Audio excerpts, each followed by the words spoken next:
First meeting of the Joint Committee on the Management of Public Funds. I know there are folks that have joined us from last week's meeting and this one. Appreciate you taking the time out of your day, joining us remotely. There are definitely some conveniences associated with being able to meet this way rather than being in Annapolis, but I know it's not the same as seeing everyone face to face. But we are making do. If anyone feels that there are questions that still need to be answered, or they have concerns after this meeting, feel free to reach out to Senator Augustine or myself, and we'll move on from there. Looking forward to hearing from Treasurer Kopp as well as Comptroller Peter Francho, and hearing about the audit reports today. Important information. With that, I will pass it to Senator Augustine for some opening remarks, and then we'll move right into it. Thank you, Chair Young. I don't have a whole lot to add to what you have just shared. I think that looking forward to hearing, and I see that we already have our great friend Treasurer Kopp is here. So I think we can move right into her presentation. Excellent. Great, thank you. Welcome. Thank you, Mr. Chairman. Mr. Chairman, members of the committee. I am here accompanied by Bernadette Bennick, the Chief Deputy State Treasurer, who actually runs everything and knows everything, and Christian Lund, who is the Director of Debt Management and has just completed as his run as bringing everyone together for the Capital Debt Affordability Committee, which met yesterday. So I come to you with some recent news about that, but also the regular report, the October report on what's been happening in the State Treasurer's Office. I believe you have copies of my testimony, is that right? Yes. Great, good. Well, I'm not going to sit here and read it. You'll may be pleased to know, but I do want to touch on a couple of the items because they're very significant to us and I think to the state. And let me start off by the one that's first here, the Major Information Technology Initiative. As you know, we have been going through a very significant IT transition for the last 3 or 4 years now, in part because our old system was so archaic that IBM would not support it any longer, but also because there was a great deal to be gained from moving into the new era. And we've made a really significant transition since then, starting out in the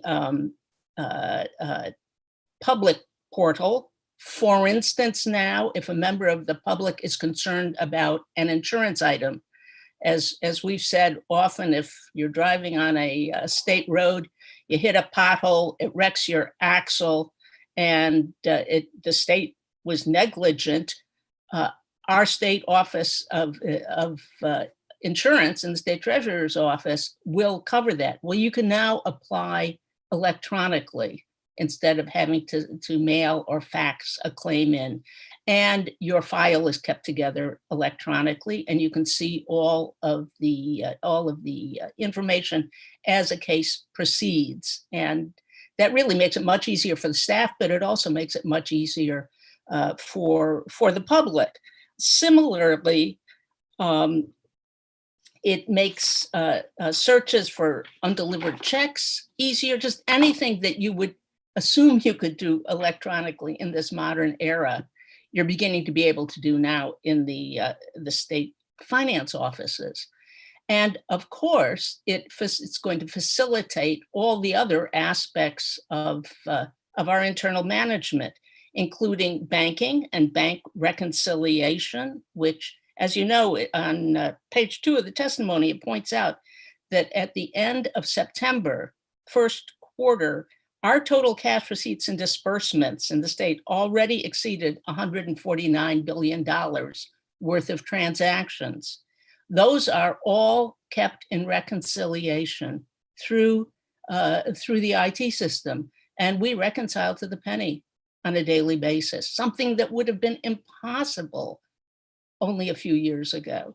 So this has made a really significant difference In terms of investment within the Treasury management, I will say that we have been bringing in about $2 million a month, despite the fact that in our investment, despite the fact that the average interest rate is less than 0.5%.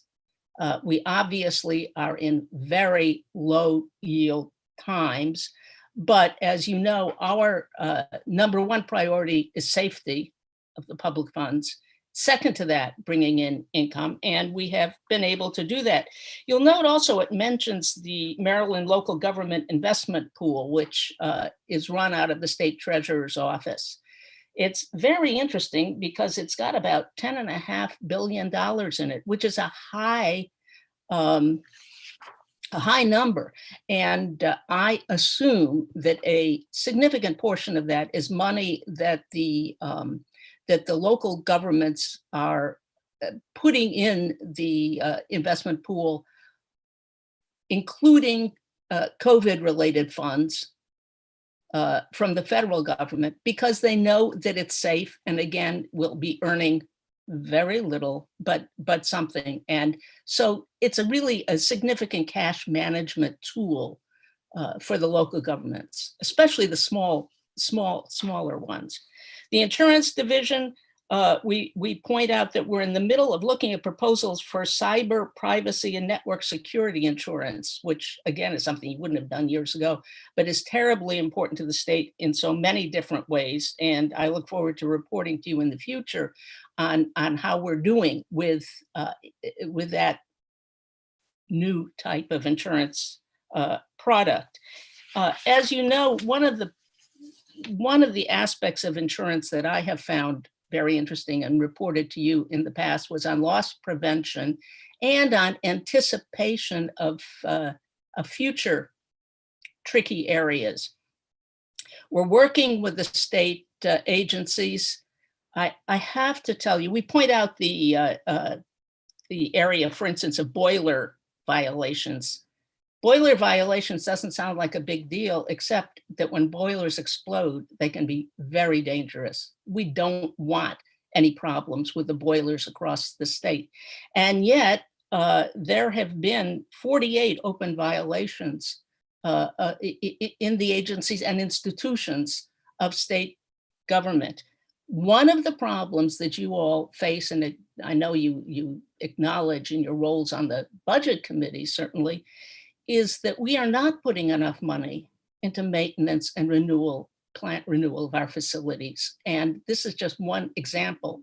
And I see the insurance discussions as sort of canary in the coal mine, in that the issue, if you don't run the maintenance and plant renewal programs appropriately, if they don't have the resources, it's going to show up in the degradation of the plant and increased danger and in insurance rates. So I hope that we can continue a discussion on this area, which is very important and getting even more important. And the second aspect is climate change.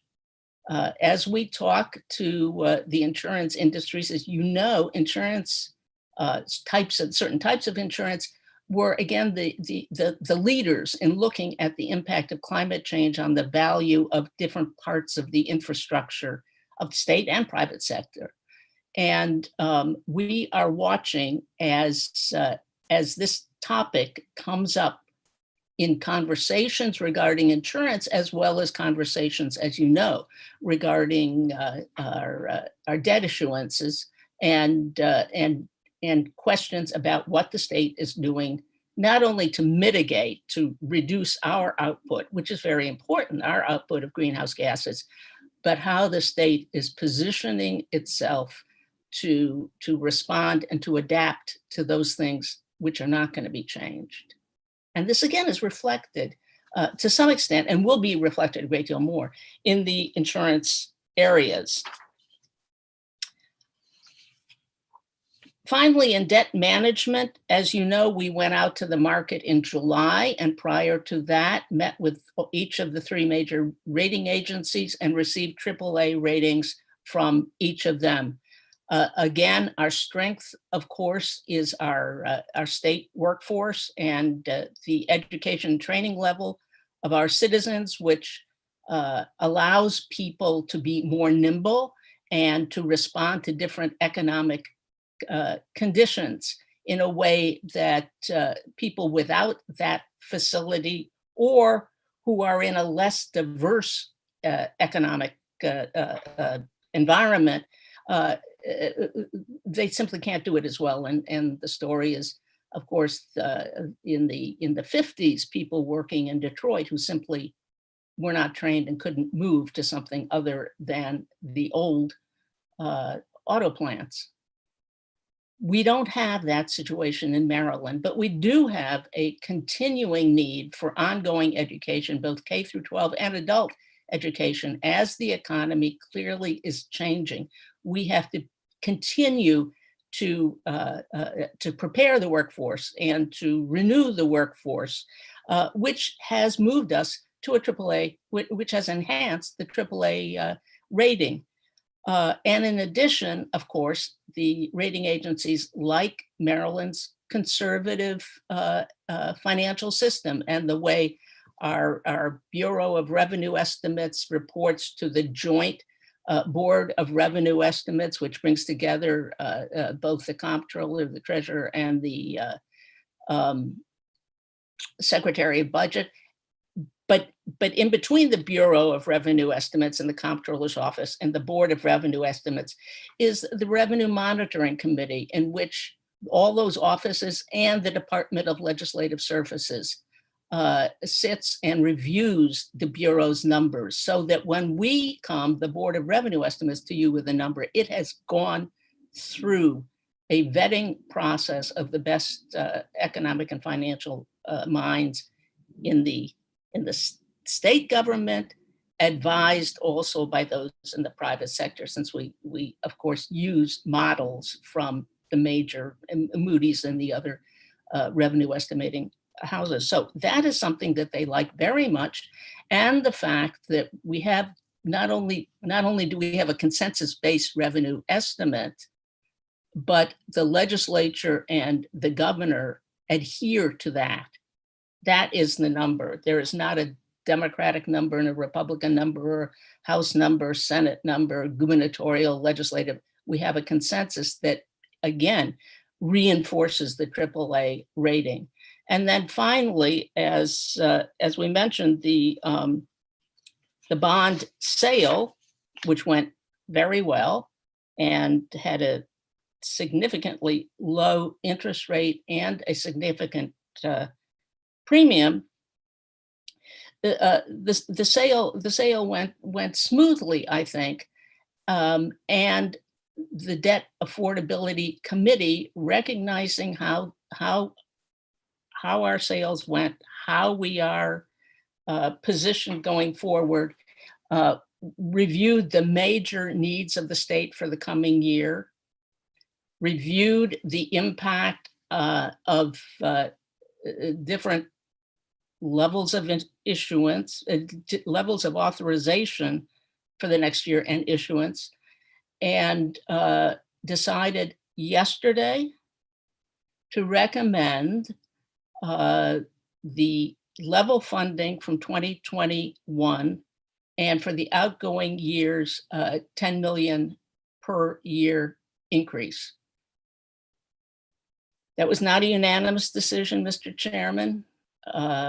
For different reasons, the Comptroller and I both thought that since we could authorize higher level and still stay within the guidelines regarding the impact of debt service on revenue, and comparing the debt outstanding to personal wealth, we would not violate those guidelines if we went higher. That alternative was not accepted, and the board is recommending to the governor and to you all the level that I mentioned. Let me step back and say both the Board of Revenue Estimates, whose estimates the Capital Debt Affordability Committee relies on, when we make a recommendation. Both the Board of Revenue Estimates and CDAC will be meeting again in December. We always hold open a BRE meeting in December in case there are significant changes in the economy, but I think this year it's more critical than ever because of all of the uncertainties in the economy that are affecting our revenue. The revenue do not look bad at the moment. They came in about where we thought they would be in March and significantly higher than either the Comptroller's most conservative estimate in April or the staff's estimate in May. And I have just gotten off a call with treasurers, state treasurers, and auditors around the country. And most states are seeing that same pattern, that presumably because of the federal action, the $1,200 a check to individuals, the PPP program, the enhanced UI, and the change that allowed so-called gig workers to get unemployment insurance, which was not possible before. All these things really have sustained the economy to a very significant extent. Well, as you know, that $1,200 check was last March or April. UI ran out. The PPP program, Payroll Protection Program, has about run its course. And the question is, if the President and White House and Senate cannot agree with the House to do a new stimulus, both for business and the state and local governments, we do not see the present rosy scenario playing out. So the BRE is going to meet in December, and presumably by then we will have a much better picture of the final number that we send to you and to the governor. And that will also impact, obviously, how much you want to authorize in terms of capital debt. I urge you to look at pages 7 and 8 of my testimony regarding the annuity bond fund and the use of bond premiums. We have until very recently been authorized. Our bond counsel has advised us that it is all right, and has put in the tax certificates that it is all right to use bond premium not only for capital projects, but for interest payments on that issuance and other issuances. And so it has been used for interest and debt service, essentially, and the general fund has not had to supplement the property tax to the extent that it would otherwise, and that amounts to a significant amount of money. The bond counsel have now advised us that they no longer will certify that use. And so the Treasurer's Office, DLS, the Comptroller, and DBM staff are working on alternative uses and seeing how we can best apply the use of the premium. We're still getting the premium. It can be used, but we're going to have to essentially restructure the way it's used. We reported this to the Capital Debt Affordability Committee yesterday, so everyone is knowledgeable about it. To the extent that we're going to need legislation, Mr. Chairman, I put it to you. We usually go through this committee, but on the other hand, Senator Peters and Delegate Chang are members of the CDAC, so I would urge at the appropriate time we could all get together and have all the interested parties. The staff is now working through this. And with that, Mr. Chairman, that's where we are at the moment. Thank you, Treasurer Kopp. Questions for the Treasurer? I see a question from Delegate Proctor. Thank you, Secretary Coppers. Thank Just you. know that our finances are in safe hands. I have just a very small question relative to the investments that we can contribute to. Is there any consideration in making that more diverse, giving investors more opportunities to choose different plans or companies? Well, when we, as you know, first of all, we're investing very, very short term, meaning overnight or only for a few days, not like the pension system, which has a broad portfolio, is now above 55 billion, I think, of various investments. We use a number of broker dealers to do these investments. And I was looking for the number, the most recent number. We make a significant effort to try to bring in order to enhance competition, really, bring in as many potential broker dealers as we can. Bernadette, maybe you want to add to this. The minority participation, at the moment, we have about 19 minority broker dealers who are on our list. Anybody who meets the criteria can join the list, and then it's just whoever comes up with the best deal for the state. But again, these are very short-term investments that I don't think they make a great deal of money from them. Well, thank you. Further questions? I had one quickly. One, I know we've gotten briefs related to our AAA bond rating, and I know that you had talked with the rating agencies in July. For those who may not have gotten those same briefings or those that might be following along, these are extenuating circumstances, but what's their discussion related to the economic impact? Maryland's better than most states, but how are they looking at that and determining? That's how they're looking at it. Maryland is better than most states. We do have ongoing conversations.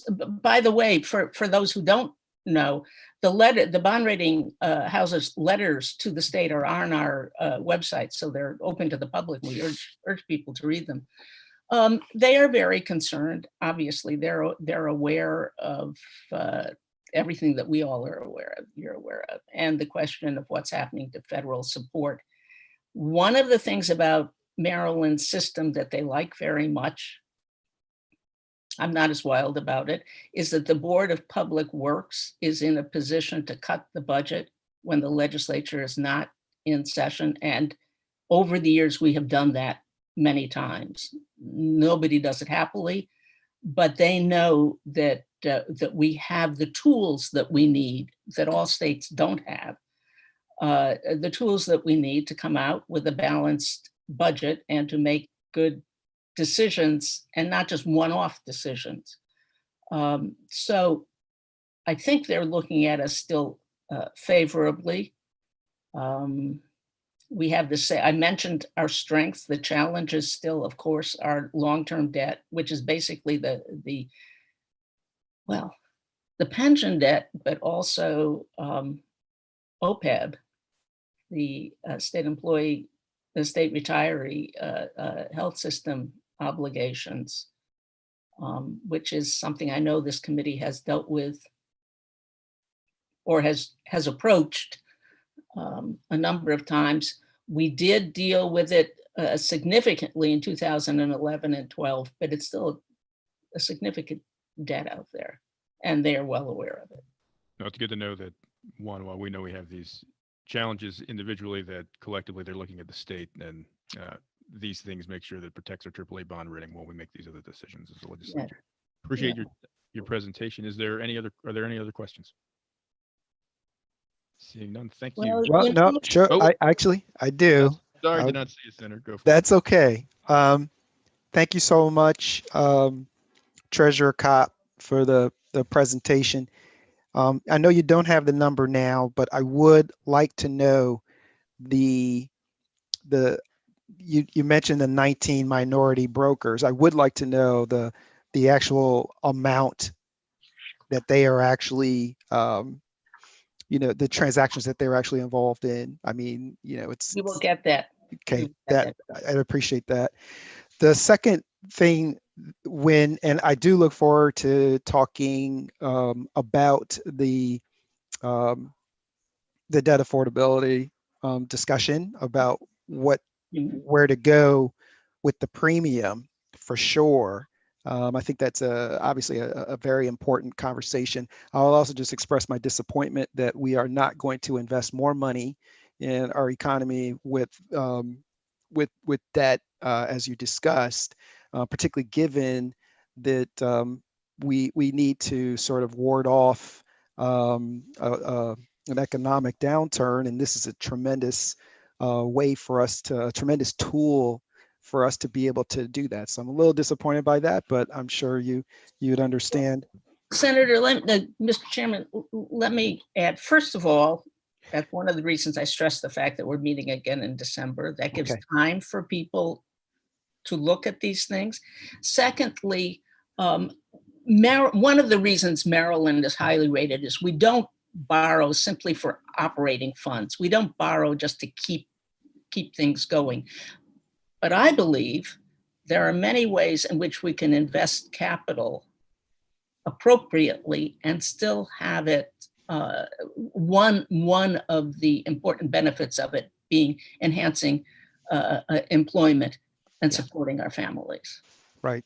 And so that leads me to where I was going, where you talked about, which was some of this outstanding maintenance. And I mean, we have a tremendous backlog, obviously, even within our own infrastructure of places that that would require that long term. We know this is a long term debt actually that we have. These are just things I think that I hope that, and maybe as our group, we might look as a recommendation of an area that could be looked at. And I would ask you if you have anything that you think that we should be recommending coming from our committee.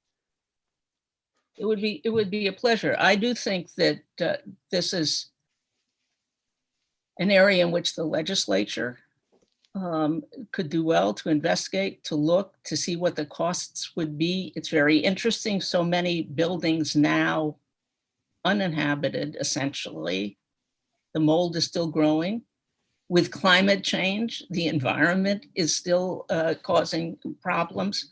I believe that that's right. If you can parse out those buildings that you're going to stay in, you're going to need, and then act on it and avoid future cost. Right.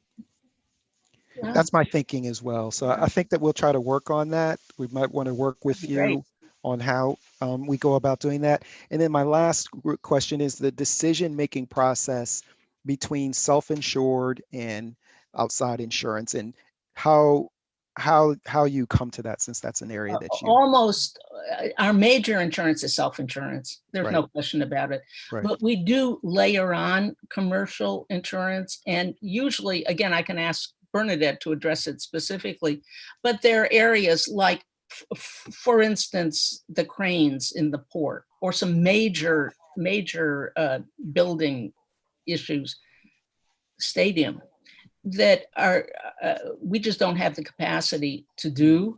Mm-hmm. And then we use our people to procure the insurance and to bargain down the cost as much as possible.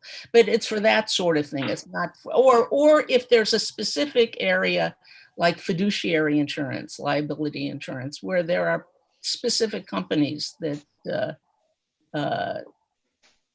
do have policies out there, and there are boards that want that coverage. And we mentioned the pension board. The public members of these boards are often very concerned. So we do procure that. Thank you. And I do see that we have a question from Senator Benson. Yes. Yes, thank you very much. Can you hear me? Yes. Yes. Well, thank you very much. I see here in the report that there has been continuous problems with the boilers, particularly at the universities. That seems to be something that's been ongoing. So what are we doing to find the companies that are willing to insure these boilers at these universities? I would think that that's a problem. Are you moving in a direction of in regards to replacing the boilers so that we won't continue to have this loss? What do you see as the problem with this whole issue here? Yes, again, if the chief deputy wants to speak up, you're more than welcome to do it. I will just say, yes, we're trying to work with them. As you know, the insurance fund is actually funded through the agencies. I mean, funds are allocated, and if an agency has a cost, if they are found if they need to use the insurance, they pay back over time. So it's in their interest, to keep the maintenance up and things like the boilers in good condition. And the problem is that whether you're talking about the university or other agencies of state government, maintenance is the first thing to go. And we do work with them. When violations are found, they are usually corrected. And it's not, as far as I know, Bernadette, not a question of not being able to insure them. It's a question of how much the insurance is going to cost. How much the insurance is going to cost those agencies.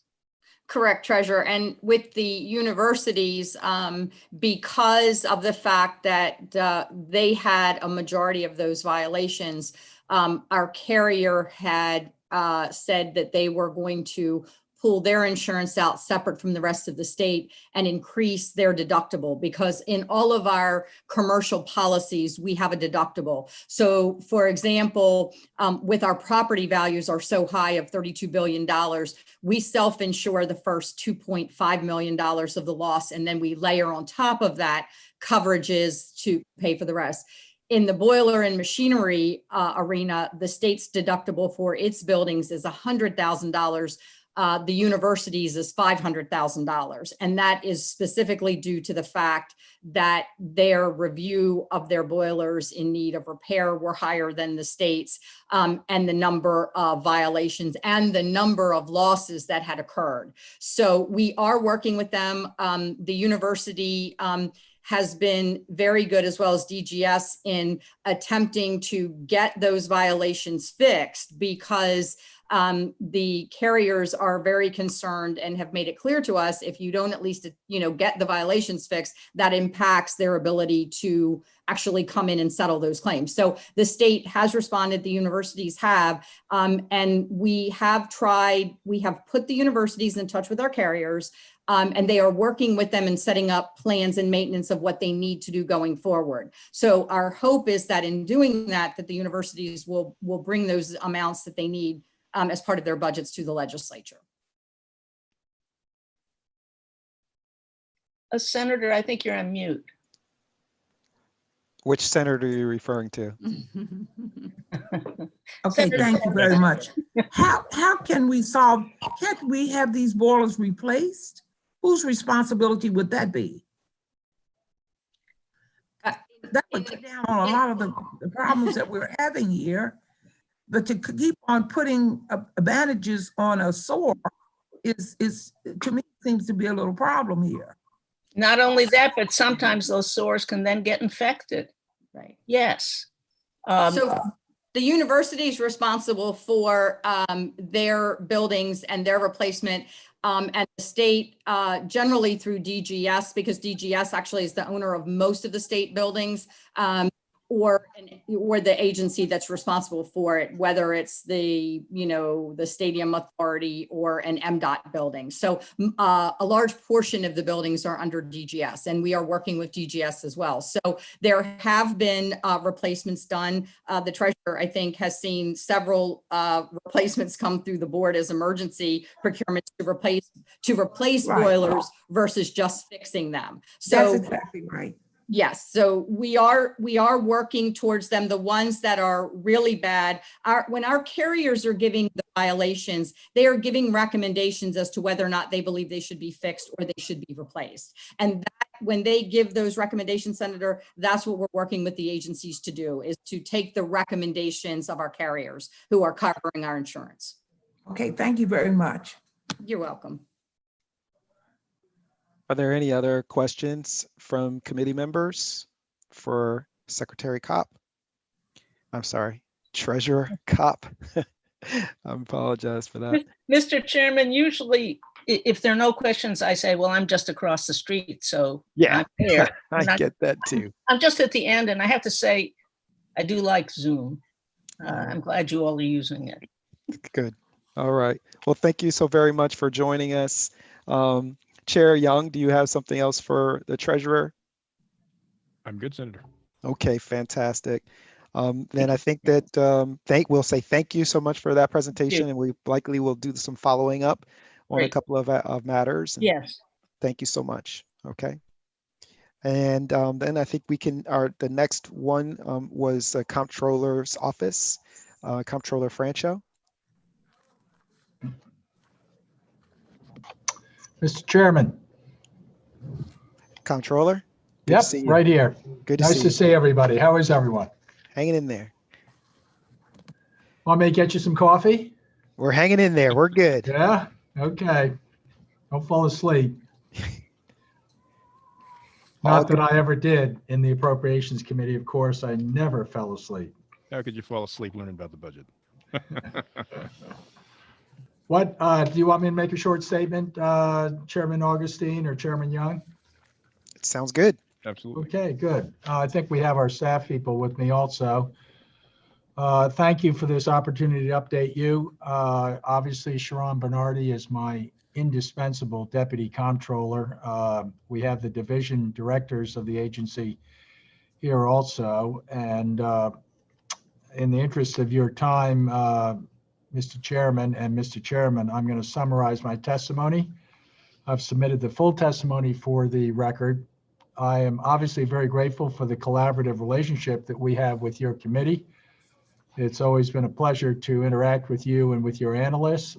I remain committed to working with the governor and the legislature to advance policies that strengthen our state's long-term fiscal and economic health. How appropriate is that now, especially during the unprecedented crisis that COVID-19 pandemic has brought upon us. The September revenue estimates approved by the Board of Revenue Estimates provided some cautious optimism compared to prior estimates. However, it's critical that we're clear-eyed about what factors contributed to these numbers because we remain in a period of economic and fiscal volatility. It appears, despite my initial skepticism, that the $2.2 trillion in federal direct stimulus payments, Paycheck Protection Program, and the $600 federal weekly unemployment subsidy in Stimulus 1 worked as they were intended. They temporarily prevented what could have been a catastrophic economic crash, which apparently the Congress is somewhat indifferent to, but we'll see how that goes. But absent the federal aid package that passed in the spring to assist families, small businesses, and the more than 1.1 million Marylanders who have filed for unemployment, first-time unemployment claims, our experts believe that this revenue outlook would have been far worse. The governor at today's Board of Public Works mentioned the figure of $10 billion had come into Maryland from the federal government. A lot of which you guys could maybe help me find out what happened to it. That might be a good question sometime, because you hate to think that it's just kind of handed out like candy to children, whoever tugs at the sleeve of the governor. Mm. That's why I strongly encourage the utilization of, frankly, in the absence of a second stimulus, or even with a second stimulus, should it come sometime in the future, I am very strongly encouraging this committee and everyone in the legislature to take the $585 million positive fund balance that was with us on June 30th of this year. Had nothing to do with surplus, had nothing to do with good management, had nothing to do with increased economic activity. It simply was attributable to the 10 billion that was sent here by the Congress. Some of that we grabbed tax revenue from in the nature of income withholding, which companies who use the Paycheck Protection Program were required to deduct and send to us. We had thought most of that income withholding would not have appeared, that it would have been simply the unemployment checks that we were taxing. And as a result, we ended up with 585.8 million. That money is sitting in some dusty checking account, gathering mold as we speak. Mm. And if there was ever a time when it's unallocated, so it's completely subject to the governor's discretion, if there was ever a time when the hardworking small businesses of Maryland needed to be actively assisted, it is now, not tomorrow, now, immediately. Without help, many of Maryland's small businesses have already permanently closed, and many more will close in the immediate future, not only devastating the lives of the working families who are employees, but also the families that own these small businesses, but also, frankly, you, me, and other Marylanders who will be substantially affected as federal future budgets get a lot less tax revenue, particularly sales tax revenues from these businesses that are closing. With respect to my agency's operations, Mr. Chairman, I'm extremely proud of the agency's continued commitment to deliver respectful, responsive, and results-oriented service to our citizens, especially during the pandemic when we worked remotely, although we had certain essential employees coming in. We continue to identify ways to improve taxpayers' interactions with our agency, continue to operate in the most effective and efficient manner possible to ensure the best results. Despite the challenges of the pandemic, we had, frankly, a successful and efficient tax filing season this year. In response to the pandemic in March, my agency extended the tax filing and payment deadlines for individual and business taxpayers from April 15th to July 15th. I will note for the record that thanks to my deputy comptroller, we did that before the federal government acted. My team has worked diligently with taxpayers who may owe us tax liabilities to provide flexible payment plans. So far this year, we've collected $18.5 billion in gross revenue, processed more than 3.1 million tax returns, dispersed $2.49 billion in refunds to more than 2.3 million Maryland families, on average within 2.5 business days. For tax returns that do not require additional review, the average processing time is even lower, 2.2 business days. While I'm proud of the fact that nearly 2.8 million Marylanders filed electronically this year, representing more than 88% of all tax returns processed to date. I want to emphasize, when I was first elected 14 years ago, only 40% were filing electronically. This is a huge transition that's going to help us for years to come. I'll also note that nobody's complained about the Comptroller's office.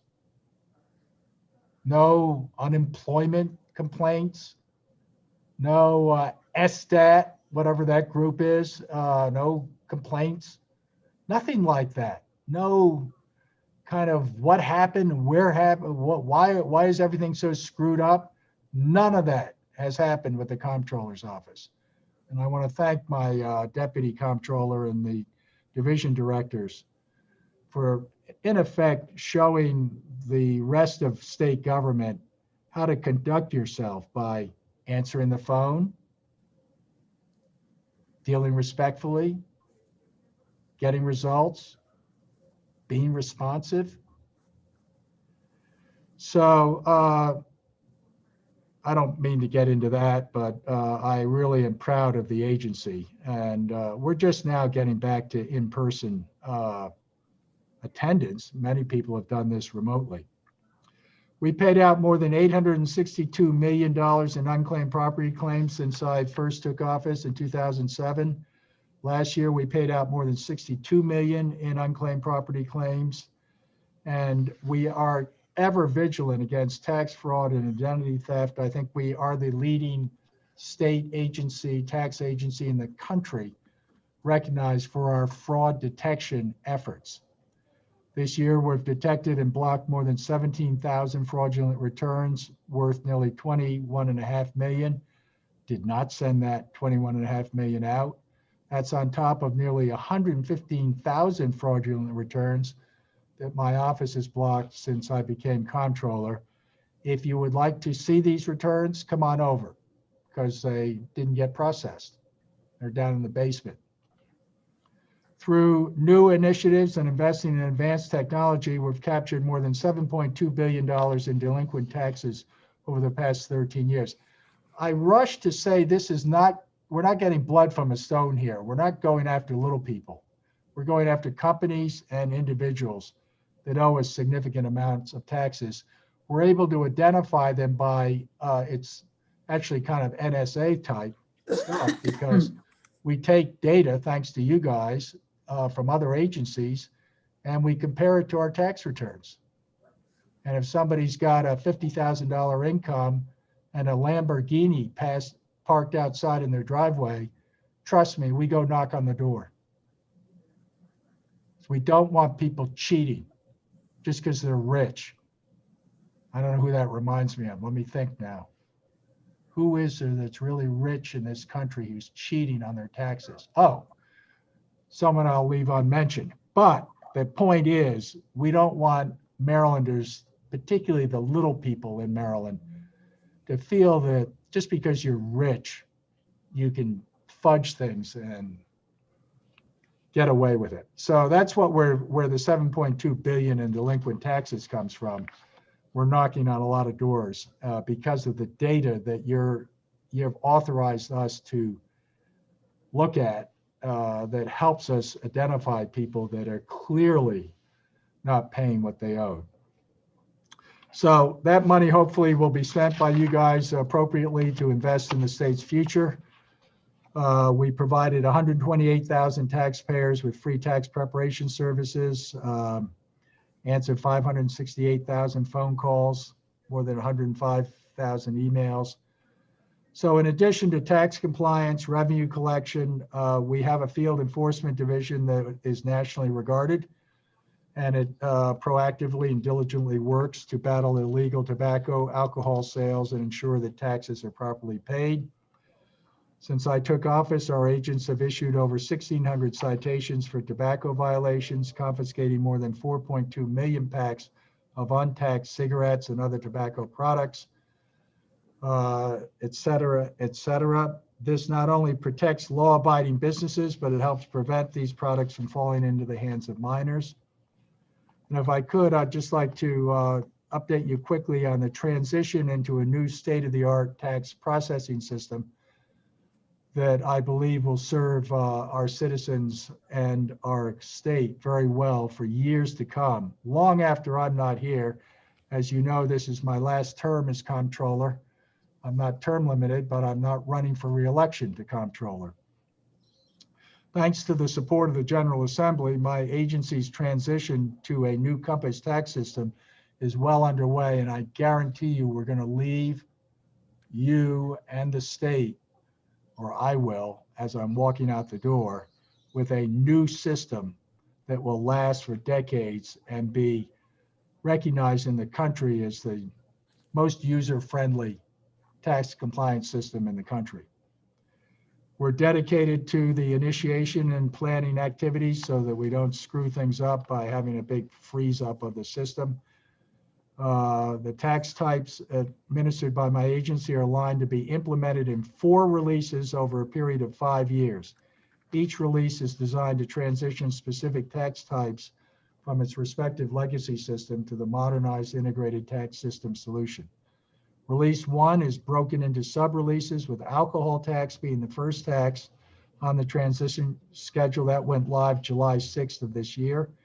This will be followed by corporate income tax with a target of go live in the first quarter of 2021. This release implements most features and functionality to be used by the agency in order to administer all taxes. Release 2 transitions personal income tax as one of the major tax types in the fourth quarter of 2021. Release 3 will transition all remaining business taxes, sales and use tax, withholding tax, admissions and amusement, tobacco, tire, among other tax types. That's fourth quarter of 2022. In addition, Release 3 also brings enhanced functionality to the taxpayers of Maryland by offering a one-stop self-service portal for all interaction with the Comptroller's office, including advanced communication features, filing of returns, making payments for all tax types in a secured portal environment. Finally, Release 4 transitions international fuel tax, abandoned property, and other miscellaneous tax types with a target go live in third quarter of 2023. All 4 releases will undergo an integration to the Comptroller's existing Teradata data warehouse, which I mentioned. I'm very happy with the first release. Why are we doing it like this? We're doing it because we don't want to mess up. So we test and we retest, and we test and we retest, and we test and retest, and then we do it incrementally. We're not like, what was that thing that we had? The affordable health care thing that went out with great fanfare and then couldn't perform. And it was very frustrating for people. So that's why we've got this kind of controlled release going on. With the first release, I mentioned alcohol. 1,726 alcohol returns were processed, along with 2,687 payments totaling 14,161,517, all in successful transactions earlier this year. So in conclusion, thank you again for authorizing that system. It's not cheap, but it will be in practice for many, many years, long after I'm gone. And well, you guys will still be around, but those of you that are still here, I think will appreciate the fact that our public is not going to have to call us all the time. They're actually going to have their own portals and be able to get the information that they need to file their taxes on time. I continue to be an independent fiscal watchdog for Maryland taxpayers and chair the Bureau of Revenue Estimates. If you want to ask any questions about that, I obviously have great respect for the committee. And if I could just briefly ask my Deputy Comptroller, Sharon Bernardi, if she wants to correct anything I said or embellish it. Thank you for having us here today, and just want to reiterate what we've been able to do during the pandemic. I do believe that we have led the way with departments of revenue around the country and participate in weekly calls with other departments around the country, and they are leveraging our best practices. And we are just really proud of our staff, and will continue to deliver the service as the Comptroller has said that we always do, with the respect, responsiveness, and results-oriented leadership that we have in the Comptroller's office. I'm here to answer any questions you may have.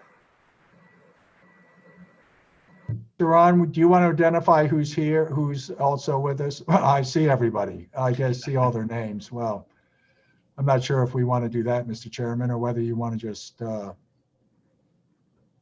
let us fade into the background. Oh, I got a question. Yeah, I think we got questions for you. So the first one from Senator Riley. Well, thank you very much, Mr. Chairman. Mr. Comptroller, it's good to see you again. Senator, it's always a pleasure. And thank Now, you. I'm gonna put a little fly in your ointment. I agree with 98% of what you said. All your processing of the tax returns and all those things have gone great. Your office is very responsive. We do have one logistical issue which has been brought to my attention, and I wanted to share it with you. It has to do with alcohol transfer permits. At the beginning of the year, folks who want to ship alcohol into the state apply, pay a fee, and those applications were received and processed very quickly. Now, in normal times, when you had people in the seats in your building, they would issue an actual permit, a document. But because the folks weren't around, the permits were not prepared. Now, for several months, the wholesalers in the state, specifically beer wholesalers, were using emails sent by your alcohol supervisors as verification that the people have paid their fee and are allowed to bring alcohol into the state because there was an email from your office to these shippers. Starting around September, the wholesalers said, we're a little uncomfortable because it's been so long and you haven't come up with the official state document. So I have one specific shipper by the name of Magnum Transport who has a boatload of alcohol in a warehouse that cannot get delivered to Maryland distributors. Now, according to the alcohol office, the actual document was mailed out October 10th. Well, it's like 8 months since the check was cashed and the approval given. But even today, I just had the fellow on the phone, and in 10 days since it was put into the Postal Service, I know we have a problem with our Postal Service and the ballots, but as of today, he hasn't received it. Now, he's paid, he's been quote unquote authorized by your office, but we haven't been able to finish the paperwork, and I don't sense that this is an isolated case. I'm sure that your staff tried to, bootstrap it because no one was in the office to prepare the permits. And I just bring it to your attention to say, good job. And if you could look at that, I know these folks will be we will take care of it. And if we have to, we'll drive it out to wherever this warehouse is. Is Jeff Kelly, my Director of Enforcement, on the phone? Yes, sir, Mr. Comptroller, I sure am. I'm Jeff, very can familiar you with this. investigate this, make Yep. sure we're on top of it, and literally get somebody to drive the darn permit if it's appropriate to Well, I don't necessarily want that. wherever the person is, because we want to make sure that we're on the up and up of the. Yeah, Mr. Kelly, do you have my cell number? I'll take it now, sir. 410 Thank you, Senator. 533 Got it. 2271. And Mr. Comptroller, thank you. You're welcome. Very appreciated. I will say that I prefer beer that's made in Maryland, but that's okay. I've given beer up, so now I'm a wine guy. I've Oh lost my 70 God. pounds, You have Mr. my Comptroller. sympathies. I've lost 70 pounds. I stopped drinking beer. Oh, goodness gracious. Thank you for your help. You're welcome. Okay, I think that we have a question from Senator Benson as well. Yes.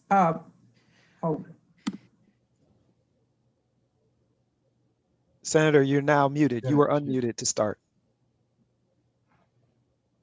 You're now muted. You need to unmute. There you go. Thank you very much. I want to thank my wonderful friend, the Comptroller. We have a rich history of being close friends. We traveled around the state of Maryland together. We even went outside the state of Maryland. We were in opposition to a certain, I won't bring that up. That's okay. But we have been great friends through the years. Here's the question I want to ask. I want to get back to the $585 million that's sitting in the general fund. I want to know, what can we do as a committee? What is the problem here? How can we encourage who's responsible for getting this money where it belongs to the small businesses and to help with the stimulus problem that we're having? $585 million could be well spent for these small businesses that are suffering, but also for a lot of the people who are at the low end of the totem pole. Can you tell me what we need to do to encourage this money to be used for purposes such as the ones that were suggested here in this report? Yeah, here's why I'm suggesting that solution, and I'd love to have your help. I know you and Senator Bidel and, well, everybody have been big advocates for small businesses. We have about 170,000 small businesses in the state. About our experts estimate 20 to 30,000 have already permanently shut down or decided to. That's a tragedy because every single one of them is like a little ecosystem, customers and distributors and vendors. If we don't do something now, and I'm talking now as in days and maybe maximum 2 weeks, we're going to lose another 20,000 small businesses because they've gone through their 401k accounts. They've gone through everything. These are businesses that generally have not gotten federal stimulus payments. About 70% of them have, but 30% of them haven't. And 95% of them have not gotten anything from the state. So we love these small businesses. We say we do. I would suggest that since they're hanging on by their fingernails right now, a lot of them, that we take the positive fund balance, which is real money. It's $585.8 million. The governor could very easily, with your leadership and also this committee's leadership, have an understanding that we're going to spend that on a small business relief. He can do that unilaterally. According to the folks that are giving me advice. He's been resistant because he says that he's concerned about the budget next year, next calendar year that the fiscal year starts in July 1st, but basically next calendar year. And I keep responding, Governor, the crisis is here. It's upon us. The damage is being done as we speak. You've got to get this money out the door. It's not a panacea, but it will help. And the word for these small businesses that are hanging on by a thread is survive. If you survive through, December and get into March of next year, we may have a different situation. There may be a different legislature. There may be a different federal legislature. There may be a different president. There may be a medical solution for the virus. There may be a second stimulus, but right now there's nothing. So I would suggest that the state should take some bold leadership and begin to match its rhetoric, which is very strong in support of small businesses, with its action. And you asked, how do you do it? Well, the governor is the person making the decision. We had a little discussion today at the Board of Public Works, and he gave me again this I call it the Annapolis response, and not to denigrate you guys, but I always heard it when I was down here, which is, gee, if we have any extra money, we need to save it for ourselves. Ourselves being the budgets we oversee and the state government and the things we're responsible for. Find the same thing at the county level. The counties are very defensive about cutting their agencies or their divisions. I understand that, but right now we have a higher priority and we have the money and we have some time to prepare for the public budgets should they continue to show weakness and we not get a second stimulus, et cetera. But we need to act right now on these small businesses. And his response to me today at the Board of Public Works, not to put words in my mouth, or words in his mouth, were that he's going to have an announcement tomorrow about small business assistance. If that isn't a very, very bold, immediate proposal that gets money into the pockets of many of these businesses, we're going to lose them. They're gone. And that's a travesty. I mean, I'm talking about businesses that have, Glen Burnie, anybody represent Glen Burnie here? Yeah, okay. So I think there's a restaurant up there, the Sunset Restaurant. I think it's been in the same family for 50 years. To have them shut their doors permanently is just completely unacceptable. And my thinking is that if you come up with the 585 million, I suggested to the governor, if he's concerned about next year, you can, on a one-time only basis, increase the capital budget by 500 million. You can take that into your,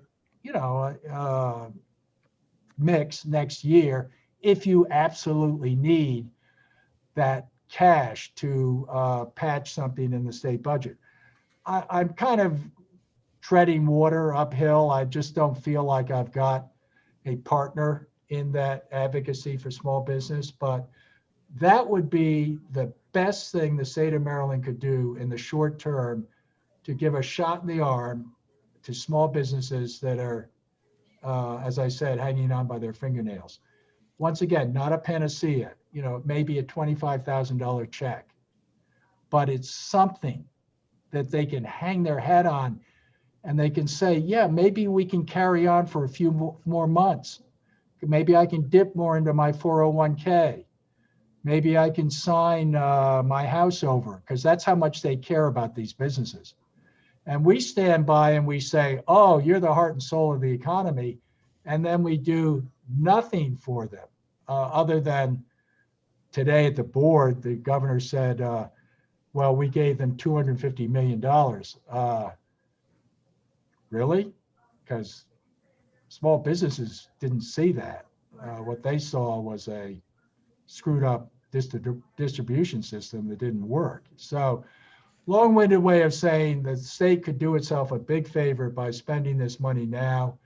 You guys, I would hate to think that it's still sitting around unallocated by the time you guys come back, because that would be almost criminal negligence. Thank you. Thank you, Mr. Comptroller.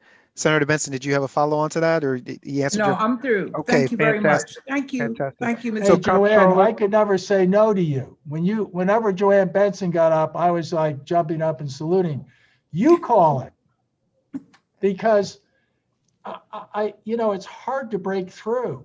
And even your representative, my great friend, the treasurer, is constantly saying we need to put this aside. So, I mean, the governor yesterday in the newspaper said something ridiculous that I wanted to drain the rainy day fund. No, I don't want to drain the rainy day fund. I want to utilize, at that point, 500 million of the 1.2 billion.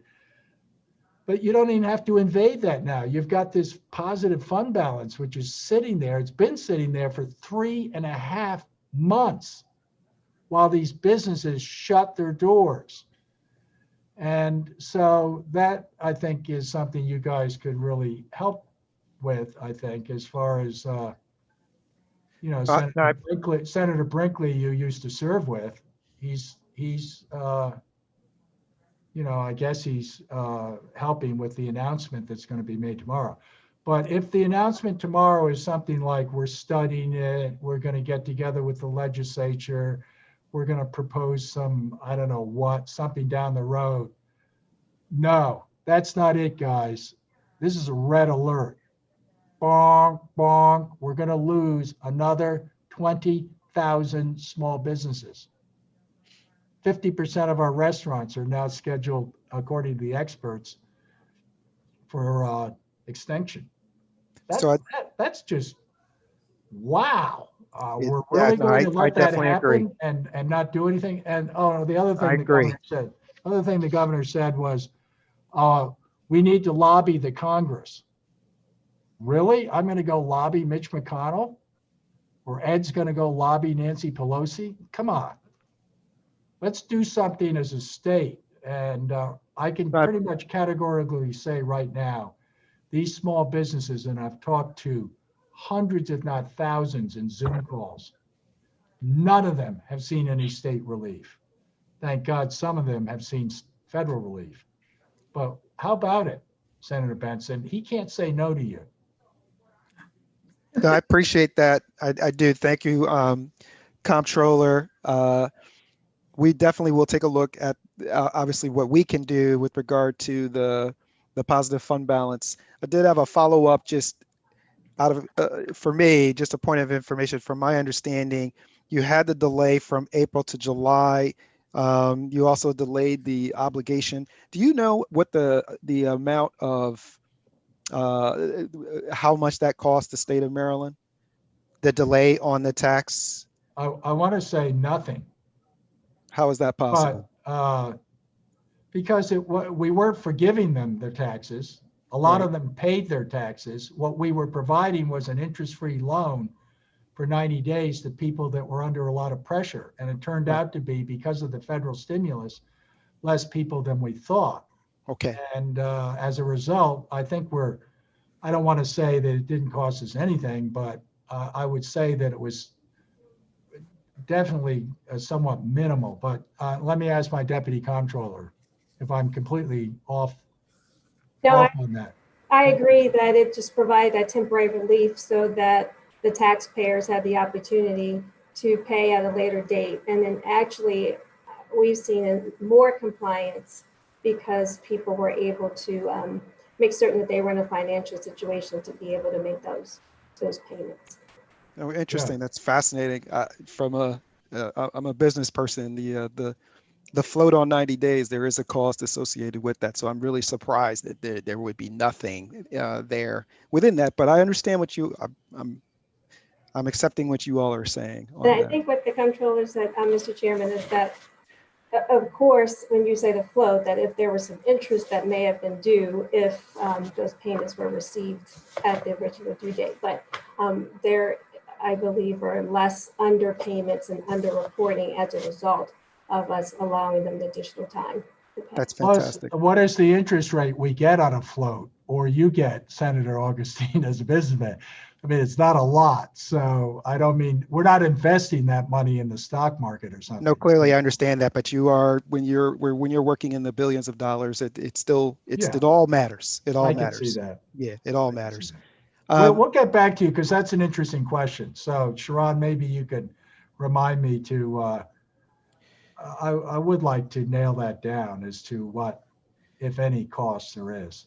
I hadn't really thought of it in that term. It's a good investment too, by the way. I just was asking, investment in the people, but it is an investment, I think. That's all. Good question. All right. And looks like Senator Riley has his hand up. I was going to go over to my co-chair. Just very, very quickly, Comptroller, you did the right thing. Senator Augustine, the float on 2% interest rate spread over 365 days, the Comptroller gave the citizens of Maryland hope that they wouldn't be put in the jail, put in the penalty box because we missed a deadline. And I think it was absolutely the right thing to do. And I congratulate you for the bold move.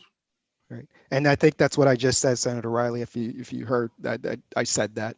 It just still, I still feel a need to just understand what it was. Okay. Chair Young, you have some questions and comments from the House colleagues? Yeah. I will mention, I don't see any questions from my House colleagues. I do, Senator Benson's question, definitely tied into what I was going to ask, so we don't need to reiterate it here. I would like to know, or if you could follow up from your office, Mr. Comptroller, you've mentioned about the thousands of businesses that are going out of business. I think anecdotally, like we're aware of this, we're hearing about it in our districts. It sounds like you have a better, bigger picture understanding of how many businesses are closing down. It'd be great to see some numbers from your office, maybe even a heat map showing where we're feeling it most. I know when you're saying tens of thousands, that's a lot, but if you could somehow provide us some information related to that. Right. Thank you. Will do. Sorry, I mean, it's a tale of woe. Mm-hmm.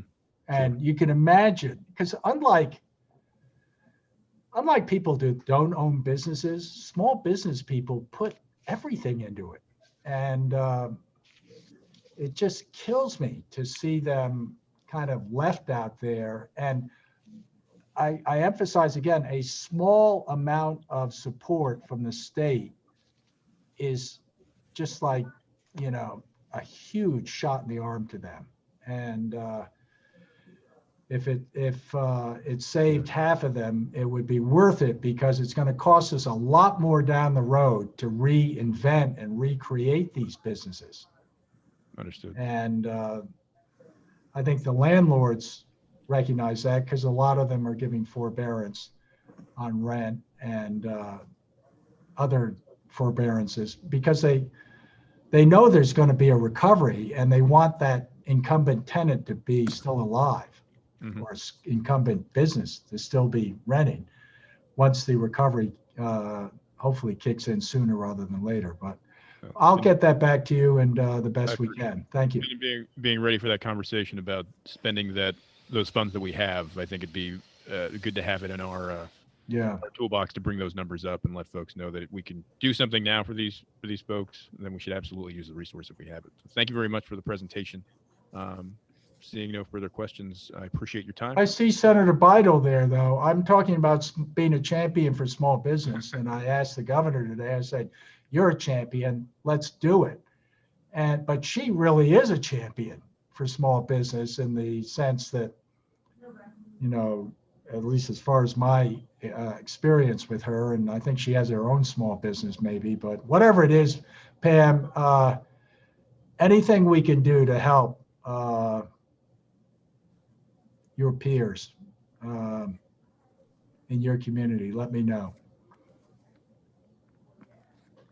You're muted. You're muted, Senator Bidel.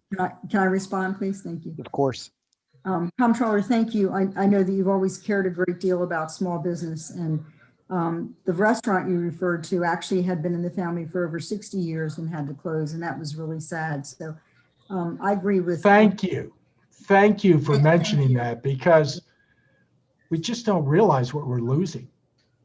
No, and we are going to lose a lot of family businesses, but I agree with Delegate Young. If we could see a heat map, I think that'd be very helpful for us to know in our district what's happening, and hopefully the legislature can support these small businesses, which sometimes employ entire families. So I really do appreciate your support. Okay, good. Thank you.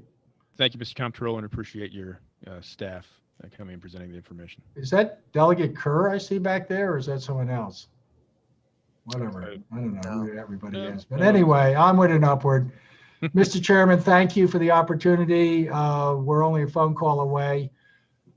Sharon, would you make sure they have your contact info? Everyone's got my cell phone. If you don't, I'll give it to you.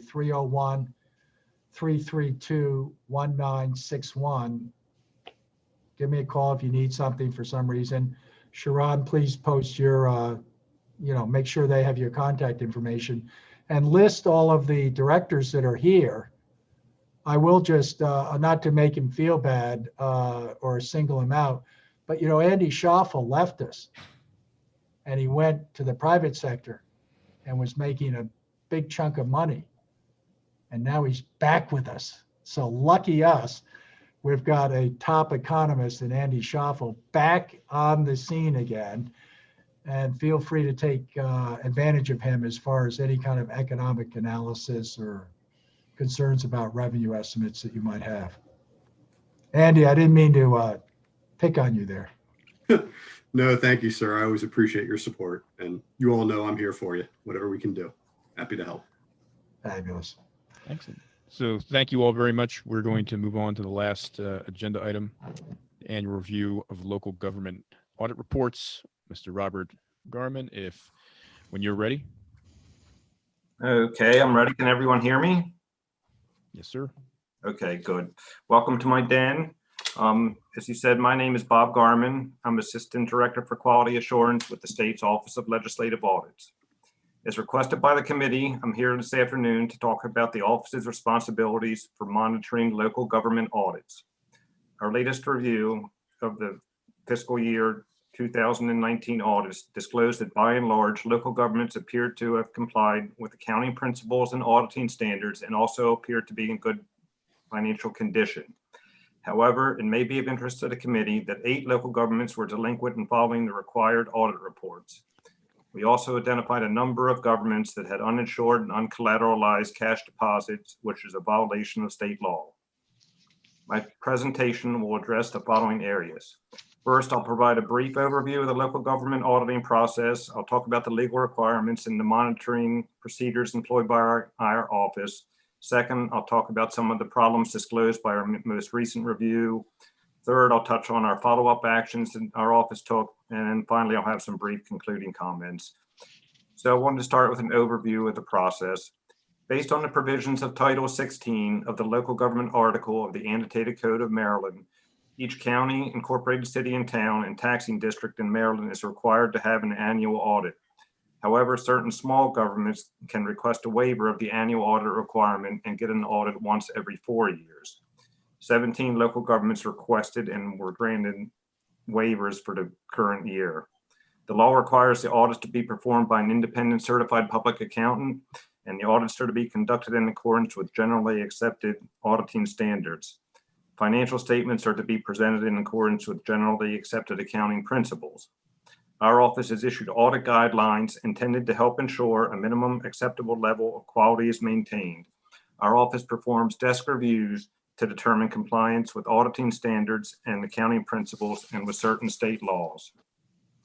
Our desk review also includes a financial analysis of each local government, which is basically a trend and ratio analysis of the last 5 years of financial data. This is an attempt to identify governments that are heading towards financial problems.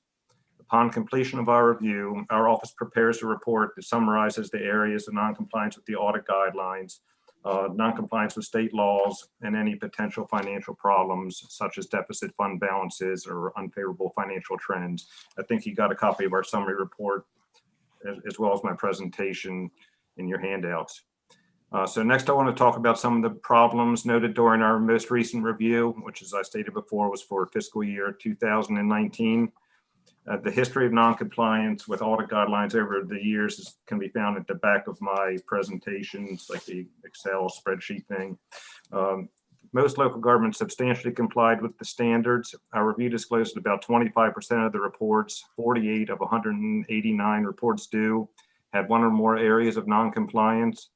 Most instances of noncompliance were relatively minor, such as late filing of reports. During our fiscal year 2019 review, we noted that the number of local governments with areas of non-compliance with the audit guidelines increased slightly from the prior year, but not really so much to be considered a problem. By the end of our review, we cut off our fiscal year 2019 review as of July 31st, 2020, because sometimes it's like pulling teeth to get the local governments to file their reports. So by the end of our review, there was one government that hadn't filed its audit reports for fiscal years 2017, 2018, and 2019. So they were 3 years delinquent, and that was the town of Deer Park, which is out in Western Maryland. Additionally, 7 other local governments had not filed just their fiscal year 2019 report, and the list of those can be found both in my presentation on page 4 and in the summary report on page 7. So the local government that failed to file the audit reports for multiple fiscal years was reported to the executive director of the Department of Legislative Services. If these reports are not filed, the Comptroller, acting upon the advice of the executive director, is authorized by law to discontinue the payment of all funds, grants, or state aid to which the local government is entitled. Budget language adopted during previous sessions of the Maryland General Assembly has resulted in the withholding of transportation aid from certain local governments pending receipt of their delinquent audit reports. Language to withhold funds from Deer Park was struck from the budget bill prior to passing during the 2020 legislative session. I don't know why that the budget language got struck this year, and also don't know why Deer Park's having problems getting their financial statements audited. But I would point out in one case in the past, when a local government failed to file their reports for a series of years, it turned out that the town's mayor was stealing the town's funds. So I'm not suggesting that's what's happening in Deer Park. We have no evidence of that, but I'm just pointing out that there may be an increased risk given the lack of the audits. So I think maybe like the penalty, the language is put in the budget sometimes might serve a purpose to let the people know that we're serious about them filing. Anyway, but we'll follow up on the delinquent reports during our upcoming review of the fiscal year 2020 reports. Some of the most frequent or significant deficiencies noted included audit report deficiencies, inappropriate presentation of required financial statements, and inadequate footnote disclosures. One local government had a qualified opinion. That was the town of Hancock. Hancock's qualified opinion occurred because the auditor was unable to obtain sufficient audit evidence regarding the accounts receivable balance as of June 30th, 2019, and the charges for services for the fiscal year ending June 30th, 2019 for each of the town's major enterprise funds. So they had a bad opinion basically on their financial statements.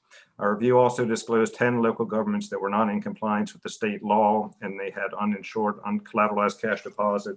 There's a list of those in Exhibit A in the back of the summary report. For the most part, the amount of cash deposits that were uncollateralized were relatively small in relation to the total cash held by the governments. And in some cases, it was indicated that the local government had taken corrective action subsequent to the end of the fiscal year to take care of the state law violation. Our latest review disclosed no local governments with potential financial problems.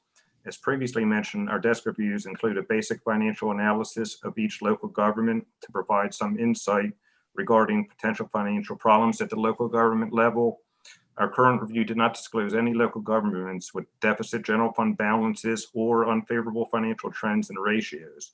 I thought this was noteworthy because this is the first year since I've been involved with our review that we didn't identify any local governments with potential financial problems. So, of course, that was before COVID-19, and we'll have to see how their financial statements look next year. So that was just a brief summary of some of what we saw during our latest review. Follow-up actions that our office took, we prepare letters highlighting areas of noncompliance with the audit guidelines, and they're sent to each local government and their auditors so they can correct the problems during future audits. For areas of noncompliance with state law and for potential financial problems when they exist, letters are sent to the local governments when necessary, and governments are asked to provide a description of corrective actions to be taken. Other actions our office takes is that we issue the summary report every year, and every year I give this presentation to this committee. In conclusion, the Office of Legislative Audit functions in an oversight capacity by issuing audit guidelines and reviewing local government audit reports for compliance with standards in certain state laws and notifying local governments of any deficiencies noted. We believe these efforts have improved the quality of the audits and have promoted fiscal accountability among local governments in Maryland. So I would be happy to answer any questions the committee has. Thank you, Mr. Garman. Questions?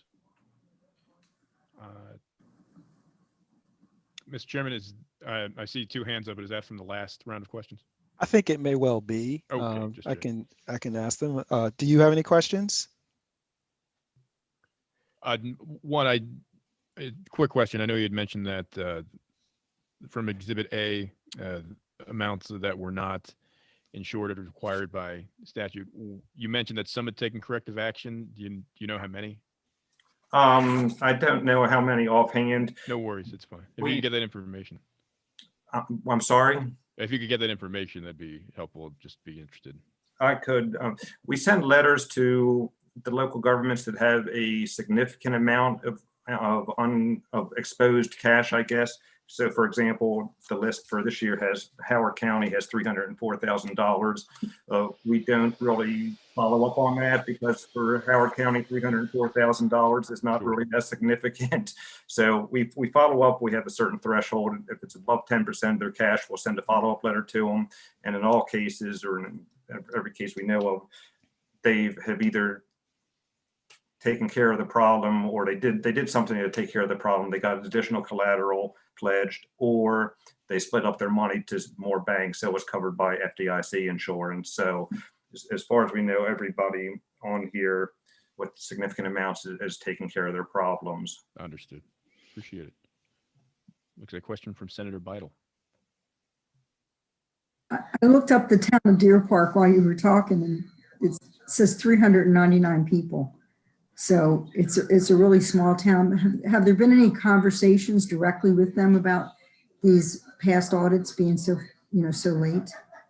We've talked to them. They've been late for several years. They've been running late, and we're not sure why. I mean, I personally have talked to the mayor, and they're always working on their audits, but they never seem to get done. So we're not exactly sure what their issue is. But like I said, in some cases, it leads you to wonder what may be going on. But I mean, I haven't evidence that there's any inappropriate things going on. But they've been dinged a few years with their transportation aid being withheld from them. But that hasn't seemed to make a difference. We send letters every year. We call them fairly frequently, try to stay on top of them, but so far they haven't really come back up. Actually, they did just file their 2017 audit literally 1 week ago today, on October 14th, 2020. They got their 2017 audit in. So we were celebrating that, and we're hopeful that that's a sign that maybe they are actually working on these things and we'll get some of these other years in. But like I said, and we'd like to think that the budget language that had been added some years was maybe at least sending a message that this is something that we're taking seriously and you need to follow these. Otherwise, we have no stick to get them to comply.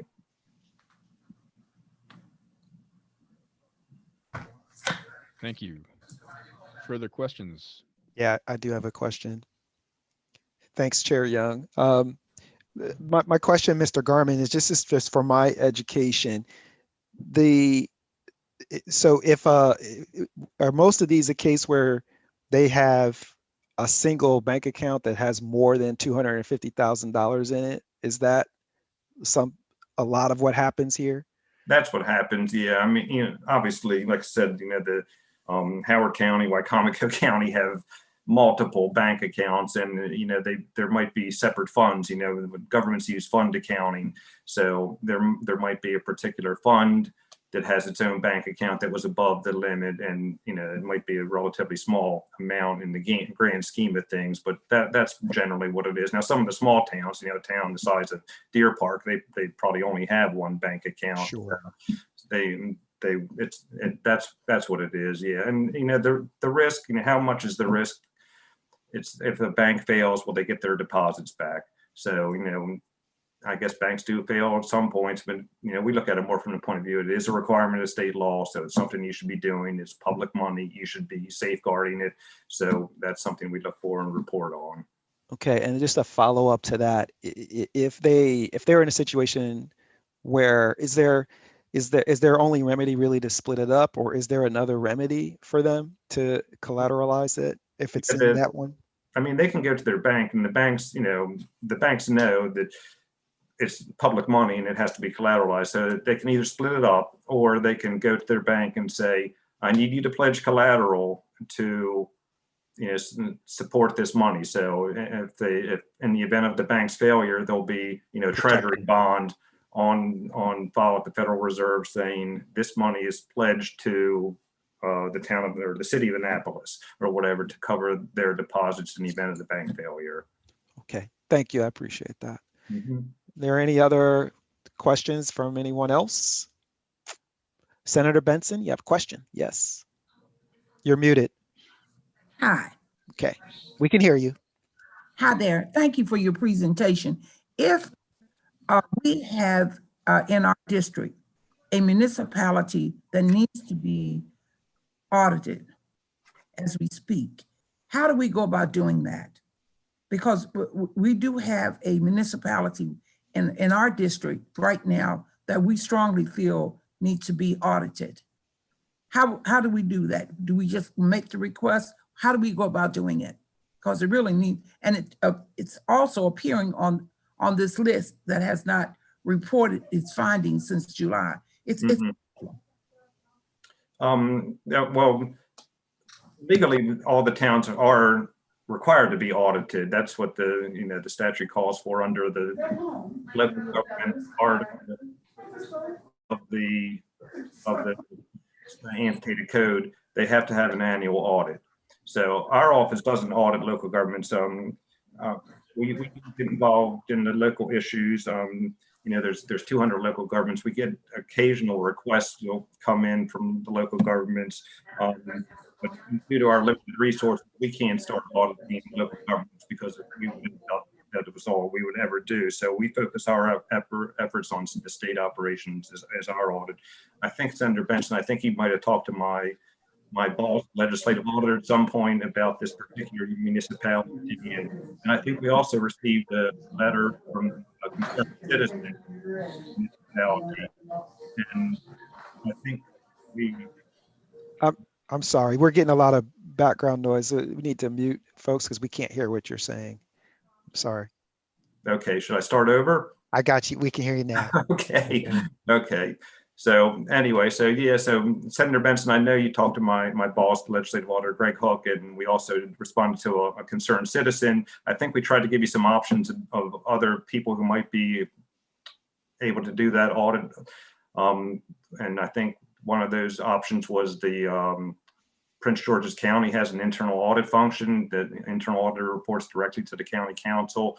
That would be one option. Another option, if there's any inclination of improprieties involving elected officials, that would come under the purview of the Office of the State Prosecutor.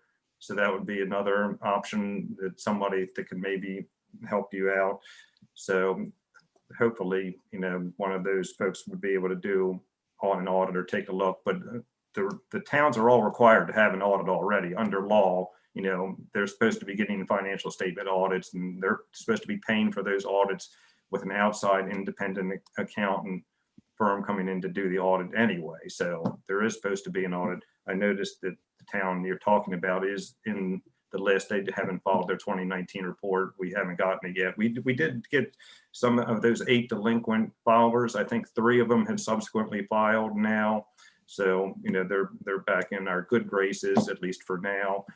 But anyway, but unfortunately, the municipality you're talking about, Senator Benson, is not one of the ones that's filed. So we'll have to see what happens with them. All right. So thank you so much. Are there any other questions for Mr. Garman? Seeing none, I think that completes our work for this hearing, and we will follow up with, obviously, with the committee around any recommendations that the committee will make, and we'll do that and circle back. And I'll turn it over to. I want to thank you, Mr. Garman, for your presentation and for your answering our questions. Thank you so very much, and I'll turn it back over to. Thank you. I appreciate your listening. Thank you. Appreciate it very much. I'll turn it back to Chair Young. Thank you, Mr. Chairman. Thank you all again for joining us. Looking forward to following up with some of the stuff that came up today during the legislative session. And feel free to reach out to myself or Chairman Augustine with any questions related to this or our previous meeting last week. So thank you all very much. Thank you, everybody. Appreciate it. And thank you to Heather and Caleb too for doing the staff work on this. Thank you so very much. And everybody, see y'all later. Bye.